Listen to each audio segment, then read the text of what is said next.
Remember that time when COVID-19 was a thing?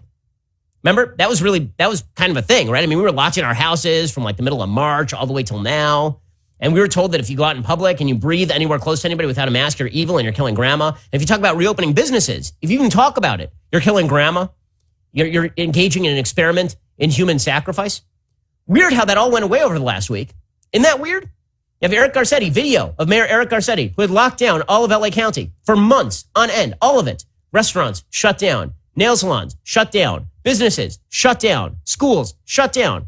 Yesterday, you had our moron mayor, Eric Garcetti, out in the middle of a crowd in his neighborhood with no mask and people 1 foot around him. By the way, what do you think people do at rallies? Do you think that they whisper to one another 6 feet apart? Or do you think they shout as loudly as possible, expelling germs from their mouth at every shout?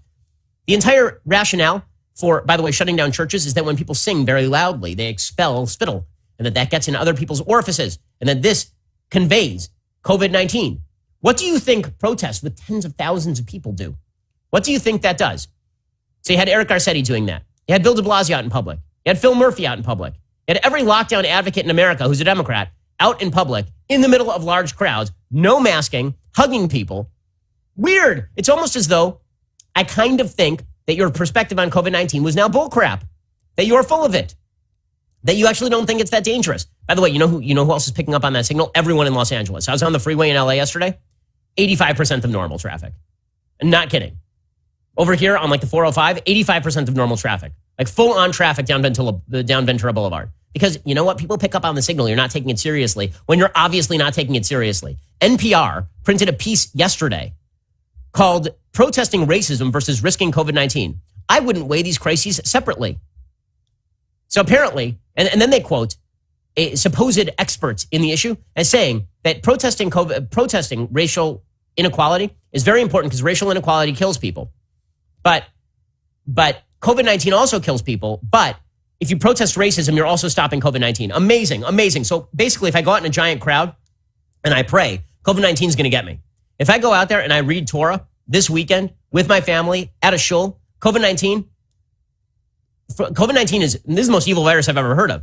COVID-19 hates Jews. But here's the good news. COVID-19 loves anti-racism, loves it.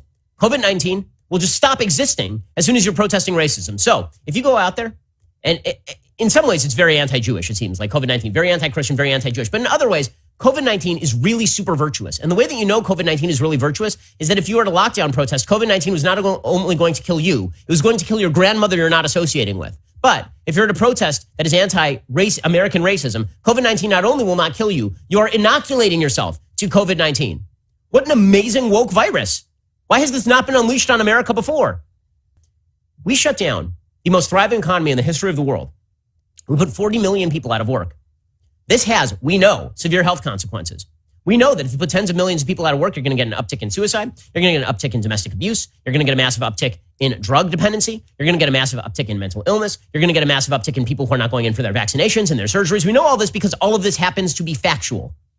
But if you protested, if you said, hold on, there's some health costs to this COVID-19 shutdown, you are killing grandma. But if you're out there and you're just shouting that America's bad and police forces are racist, no solutions, nothing that actually alleviates the problem. If you just go out there and you yell a lot about George Floyd, COVID-19 is solved, guys. COVID-19, it's over. It's amazing. It's amazing. By the way, it's the politicians too. So here's what Governor Phil Murphy said, this idiot governor of New Jersey. He was asked about the fact that the protests violated his ban on large gatherings. And here's what he said, quote, "It's one thing to protest what day nail salons are opening. It's another to come out and peacefully protest about somebody who was murdered right before our eyes." You know what COVID-19 doesn't give two craps about, like at all? What your cause is, because it's a disease.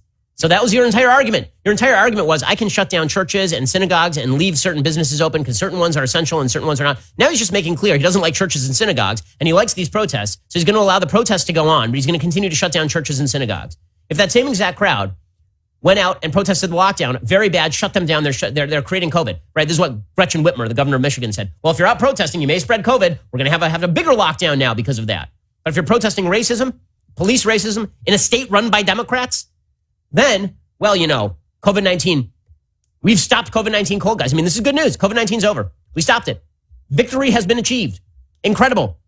The worst on this was, of course, Bill de Blasio, the idiot mayor of New York, who should be ousted as soon as humanly possible. Bill de Blasio was specifically asked by a Jewish newspaper called Hamodia yesterday about the fact that he was sending cop cars to Williamsburg to tell people not to congregate for Mariv, that's the evening service for Jews. He really was. They sent like a line of cop cars. The tape is available. He sent a line of cop cars in the middle of Midtown Manhattan being looted and tens of thousands of protesters being trapped on the Manhattan Bridge. He was sending cop cars to Williamsburg to tell the Jews, don't go to Minyan. Stop going to Minyan. You 10 Jews congregating and praying to God, stop that right now. So de Blasio was asked about this. He was asked about this. Here was de Blasio's insane and, by the way, First Amendment violative answer. When you see a nation, an entire nation, simultaneously grappling with an extraordinary crisis seated in 400 years of American racism, I'm sorry, that is not the same question as the understandably aggrieved store owner or the devout religious person who wants to go back to services. This is something that's not about which side of the spectrum you're on. It's about it is. A deep, deep American crisis we have never seen. No, it is about exactly which side of the spectrum you're on, because you are now declaring it is a more important American activity to go out in the streets and shout about something without any practical solutions or evidence that this is broad systemic racism. That's more important than you having a business, you having a way to make a living, you putting food on the table, you praying to God, right? By the way, those last few things seem to be at the heart of what most Americans do every single day and consider their fundamental freedoms. So it's not important that you go back to work. It's not important that you earn a living. It's not important that you invest in yourself and your family. It's not important that you go to shul or that you go to church or that you go to mosque. None of that's important. What's really important is my daughter getting arrested at a protest last night. That was truly important activity. The real important activity in American life is going out and protesting against miasmatic American racism based on an incident where all Americans agree that police brutality took place. Deeply important. That's important. COVID-19 can have no truck against that. COVID-19, the most virtuous virus ever devised by man, apparently. Really well done. The wokest virus in the history of the world. Or alternatively, this is all bullcrap. Alternatively, it turns out that our political leaders were not actually being honest with us because either they were lying then or they are lying now. Either they are lying about the deadliness of COVID-19 then in order to lock us down, or they are lying about the deadliness of COVID-19 now in order to let people out of jail so that they can go and protest.